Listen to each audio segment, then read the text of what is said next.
তোমরা দেখে বলো তো, এর বসার স্টাইলটা দারুণ না? কি দারুণ শান্ত হয়ে সুন্দরভাবে পায়ে পা তুলে বসেছে।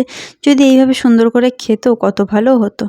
আর এই যে দেখো, এই হলে আমাদের বাবা বড় কাছারি। তো ইনার নাম কিন্তু এখন অনেক দূর দূর ছড়িয়ে পড়েছে, খুবই জাগ্রত দেবতা আমাদের বাবা বড় কাছারি। আর এই হলো আমার রাজকন্যা, সে এখন খাচ্ছে প্রসাদ আর সেটাই তোমাদেরকে দেখাচ্ছে। বারবার কিন্তু বুঝতে পেরেছে ক্যামেরা, তার জন্য হাত তুলে তুলে দেখাচ্ছে। আর ওখানে বাতি জ্বালানো হয়, আগে মন্দিরে জ্বালানো হতো বহু বছর আগে, কিন্তু মন্দিরে জ্বালানোটা রিস্কি, তার জন্য নিচে জ্বালানো হয়।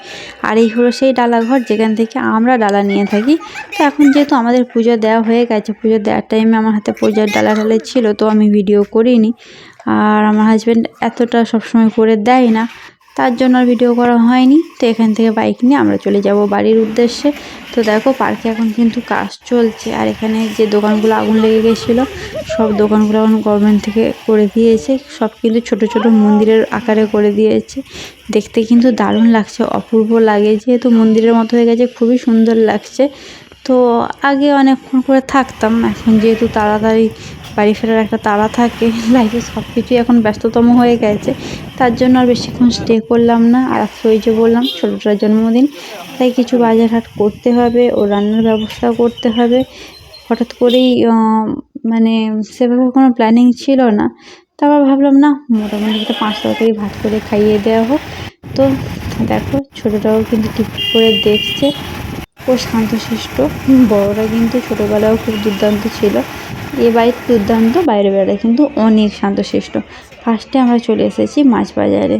তো মাছ বাজারে এখান থেকে পাবদাতে যেহেতু কাঁটা কম, তার জন্য পাবদা আর দই কাতলার জন্য কাতলা নিয়ে আমরা এখান থেকে, সামনে একটা চাল দোকান আছে, এই চাল দোকান থেকে চাল নিয়ে পায়েসে চলে যাব বাড়ি।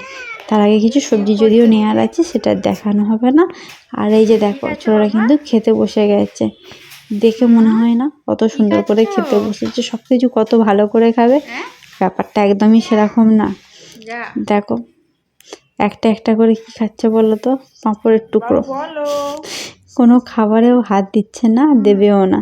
আজকে আমাদের তেমন কিছু হাইফাই রান্না হয়নি, নর্মালি আমরা যেগুলো খাই, যেগুলো পছন্দ করি সেগুলোই করেছি। আর পাশেরটা কিন্তু আমার মেয়ের, তারও দেখে ইচ্ছে যে ওর ভাইয়ের মতো বাটি করে ভাত দিয়ে সাজিয়ে দিতে হবে। তোর পাপা কী করেছে, টিফিন বক্সে ভাত ঢুকিয়ে ওরকম সাজিয়ে দিয়েছে, দেখো পুরো কেকের মতো শেপ নিয়ে নিয়েছে। আর এটা হলো ক্ষীর চমচম, পায়েস, আমের চাটনি, দই কাতলা আর পাবদা মাছের ঝাল, ডাল, পাতে শাক ভাজা, আর কয়েক রকম ভাজা, ব্যাস আজকের মেনু এন্ড। তো এগুলোর মধ্যে কোনোটাই সেভাবে ওরা খাবে না, ওদের লক্ষ্য চিকেন হলে একটু চিকেন খেত, ওদের যদিও কিন্তু চিকেনটা কুমড়ো দিয়ে ঝোল করে দিয়ে থাকি, ওরা ঝাল চিকেন খায় না। তো ওরা খেয়ে নিক, আমি আর কি, এদিকে খাওয়াতে খাওয়াতেই আমার এখন দেখো কটা বাজে, সেটা আর কে জানে।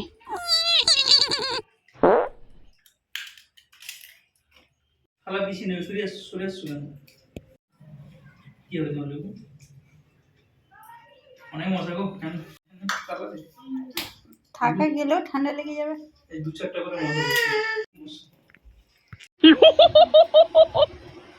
তুমি বাবুকে খাইয়ে দাও। স্টপ। সত্যি যদি খাওয়াতো। ক্যামেরাম্যানের নাকি কাজ শেষ। নাও দেখো ফার্স্ট কাল থেকেই খাবার কিন্তু রিজেক্ট, ও আর কোনোভাবেই খেতে চায় না। তো ওকে ডক্টর দেখিয়ে মেডিসিন দিচ্ছি, দেখা যাক কতদিনে ঠিক হয়। ও দুষ্টুমিও করছে অনেকটা, সমস্যা